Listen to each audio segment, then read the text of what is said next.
मैंने फेसबुक पर लॉगिन किया और अधिकांश रील और लघु वीडियो पुष्पा को समर्पित थे।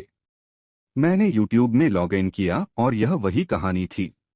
सिग्नेचर डायलॉग झुकेगा नहीं या थगेघेले हर जगह है, जहां मर्द फिल्म के मुख्य अभिनेता की नकल करने के लिए अपनी दाढ़ी को स्टाइलिश ढंग से सहलाते हैं। यहां तक कि सामी का हुक स्टेप भी वायरल है, जिसमें कई रीलों को समर्पित किया गया है। 17 दिसंबर को रिलीज हुई फिल्म के हिंदी संस्करण में कोई चर्चा नहीं थी, कोई प्रचार नहीं था और मल्टीप्लेक्स द्वारा न्यूनतम प्रदर्शन किया गया था।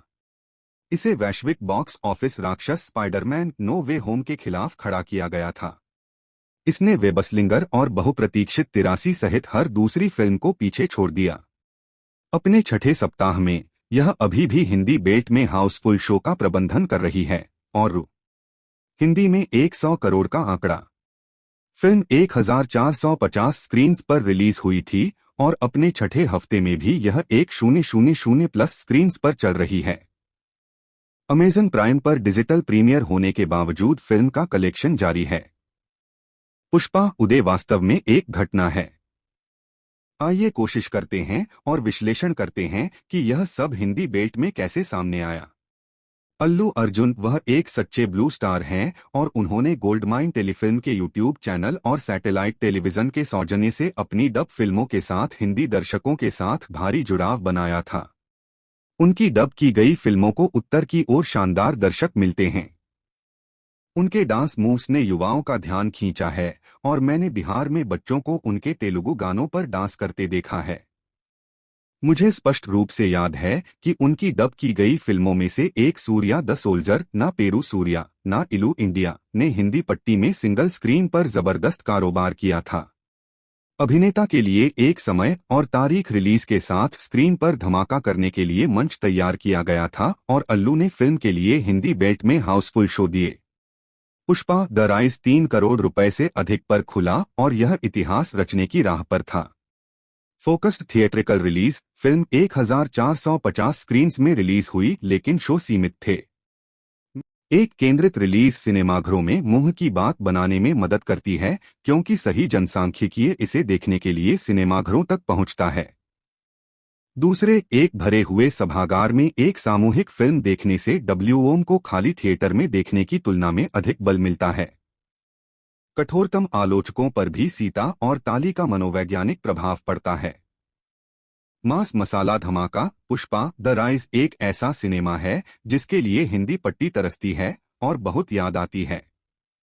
बहुशैली की फिल्म निर्माण जिसमें एक्शन, डायलॉगबाजी, कॉमेडी, गाने और एक मजबूत भावनात्मक कोर है। फिल्म में दर्शकों के हर वर्ग के लिए कुछ न कुछ था और इसलिए यह इतनी अच्छी तरह से जुड़ी हुई है। जीवन से बड़े पात्रों के साथ कच्चे और वास्तविक दृष्टिकोण ने अमिताभ बच्चन के 70 के दशक, दीवार, त्रिशूल आदि के कई सितारों की याद दिला दी। फिल्म भी अल्लू के लिए एक नियमित स्टार वाहन नहीं थी, उन्हें स्टाइलिश स्टार के रूप में जाना जाता है और वह थे कुछ भी, लेकिन इस फिल्म ने जो बेहतरीन संतुलन हासिल किया, उसने उसे हिंदी दर्शकों के साथ बेहतर तरीके से जोड़ने में मदद की, इस प्रकार बॉक्स ऑफिस पर एक चूसने वाला पंच दिया। एक बार डब्ल्यूओम की स्थापना हो जाने के बाद फिल्म बॉक्स ऑफिस पर बस बढ़ती गई और फिर यह एक घटना बन गई। एक अजय।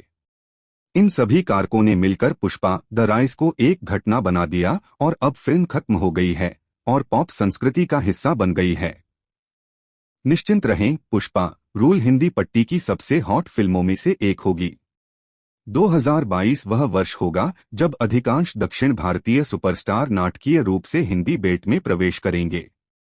बाहुबली और केजीएफ अपवाद हो सकते हैं, लेकिन पुष्पा द राइज ने खेल के नियमों को बदल दिया है और बाढ़ के द्वार खोल देगा। मैं आपको एक सिंगल स्क्रीन मालिक के साथ हुई बातचीत के साथ छोड़ दूंगा, जिसने 4 साल पहले नुकसान के कारण अपना सिनेमा बंद कर दिया था। उन्होंने मुझे बताया कि पुष्पा द राइज की सफलता और आरआरआर के लिए शानदार प्रत्याशा को देखकर वह अपना सिनेमा खोल रहे हैं और उनका मानना है कि दक्षिण भारतीय फिल्में उत्तर में सिंगल स्क्रीन को पुनर्जीवित करेंगी। उन्होंने कहा, अपना टाइम वापस आ रहा है कहकर अलग हो गए।